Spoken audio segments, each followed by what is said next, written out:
হ্যাঁ, নমস্কার। যত টোটোওয়ালা আছে সবাই মিলে একতা হও। ফ্যানটা বন্ধ কর, ফ্যানটা বাগবাড়িয়া, বন্ধ। লক্ষ্মীপুর, এই মানিকপুর, জোরে সবাই বলো, মিলে জোরে জোরে। একতা হও। একতা হয়ে আইনদের স্টিকার জমা দেওয়ার কথা ছিল। কালকে তো লাস্ট টাইম আছে স্টিকার জমা দেওয়ার। আজ তো 14 তারিখ হয়ে গেল, এখনো পর্যন্ত কেউ স্টিকার জমা দেয়নি। হ্যাঁ, স্টিকার নেয়নি। হ্যাঁ, তো এখনো এই সমস্ত আমরা সবাই মিলে একতায় একটা আন্দোলন করুন। আন্দোলন করে আমরা কি করে চলবো? আমাদের যদি টোটো না চলতে দেয় তাহলে আমরা কি করে চলবো? এলেন টোটো চালকের সমস্যা, আমাদের রোডে উঠতে দিন।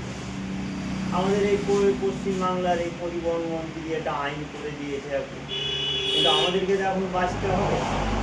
আমাদের সামনে হচ্ছে দশেরা, দুর্গা পূজা, সকলের তো মানে খরচা। হ্যাঁ, প্রত্যেকের সংসারে ছেলে মেয়ে, প্রত্যেকের মানে বাড়িতে যা ছেলে মেয়ের সমস্ত জামা কাপড় কিনতে হবে। হ্যাঁ, অনেক খরচা আছে, নানান খরচা আছে। যখন দুর্গা পূজা আছে তো অনেক খরচা। আর আজকে যদি আমাদের গাড়ি যদি বন্ধ করে দেয়, এভাবে যদি চলতে না দেয়, তাহলে আমরা কি করবো?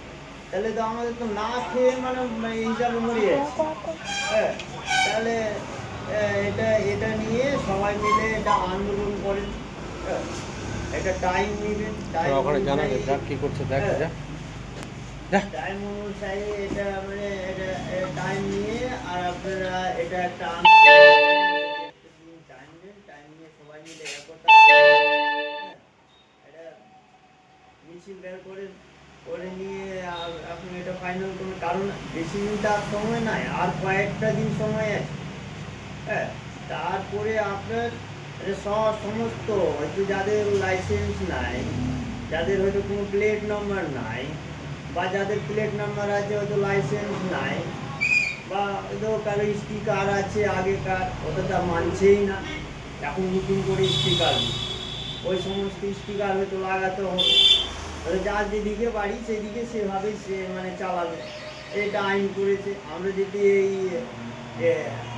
যদি এখান থেকে এই বাগবাড়ি টোটো, বান্ধবীরা টোটো, লক্ষ্মীপুরের টোটো যদি টাউনে যদি মানে টোটো নিয়ে যদি না যায় প্যাসেঞ্জার নিয়ে, তাহলে তো আমাদের ইনকাম।